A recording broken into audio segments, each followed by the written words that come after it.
Hi friends, welcome to Nolamba media.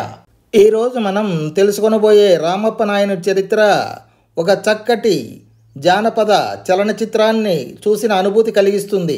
కథలోకి వెళ్ళే ముందు నాదొక చిన్న రిక్వెస్ట్.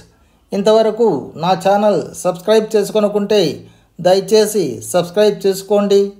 వీడియో చివరిదాకా చూడండి, నచ్చితే లైక్ చేయండి, అలాగే షేర్ చేయండి. దేవరకొండ వద్ద జరిగిన యుద్ధంలో సిద్ధప్ప నాయుడు రామప్ప నాయునికి బందీగా చిక్కగా అనంతపురానికి తీసుకొని వచ్చి సిద్ధప్ప నాయకుని చెరసాలలో వేసి బంధించాడు. చెరసాలలో సిద్ధప్ప నాయుడు మనోవేదనకు గురై అన్నాహారాలు మానేసి మరణించాడు.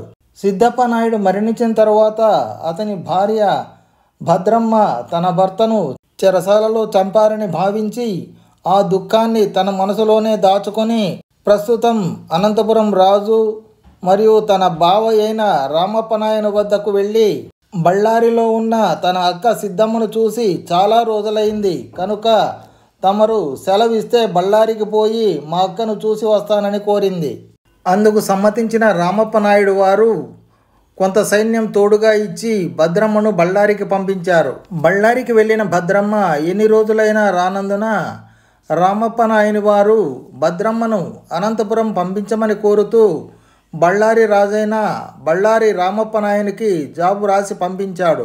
ఆ లేఖ చదువుకున్న బళ్ళారి రామప్ప నాయుడు వారు అనంతపురం రామప్ప నాయుడు వారికి ఉత్తరం రాస్తూ భద్రమ్మకు బళ్ళారైన అనంతపురమైనా పెద్ద తేడా ఏమీ ఉండదు, ఆమెకు 2 స్థలాలు ఒకటే, 6 నెలల తర్వాత పంపిస్తానని తిరుగు ఉత్తరం రాసి పంపాడు. ఆ ఉత్తరం తీసుకొని భద్రమ్మ వెంట వెళ్ళిన సైనికులు ప్రముఖులు అనంతపురం తిరిగి వచ్చారు.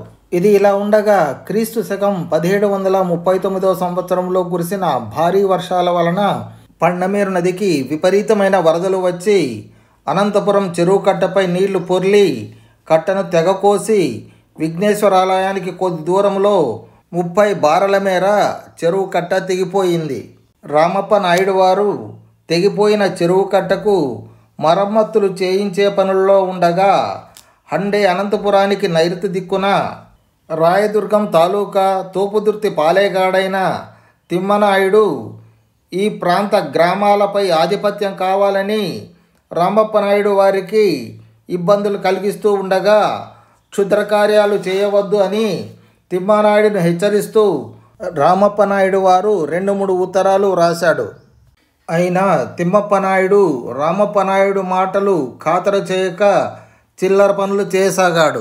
తిమ్మప్ప నాయుడు తన మాటలు ఖాతరు చేయనందుకు రామప్ప నాయునికి పట్టరాని కోపం వచ్చింది. ఈ తిమ్మప్ప నాయుడు తాడిమర్రి వారి దాయాది.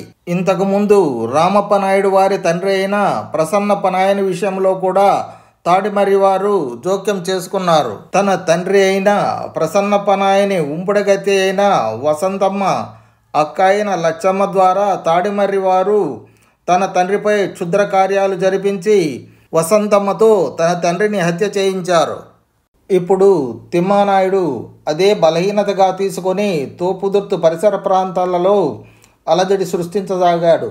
ఇక తిమ్మానాయుడును ఉపేక్షించకూడదని నిర్ణయించుకున్న రామప్ప నాయుడు తిమ్మానాయుడు తోపుదుర్తిలో ఉన్న సమాచారం తెప్పించుకొని అతి త్వరగా సైన్య సమేతంగా పోయి తోపుదుర్తి కోట లగ్గలకెక్కి అనగా కోట గోడలు ఎక్కి కోటలోనికి దూకి గ్రామము తన స్వాధీనము చేసుకొని తిమ్మానాయుని తల నరికి తోపుదుర్తి కోట పేట యావత్తు పడనూకించి ఊరును దున్నించి ఆముదాలు విత్తించి అనంతపురానికి తిరిగి వచ్చి చేరాడు.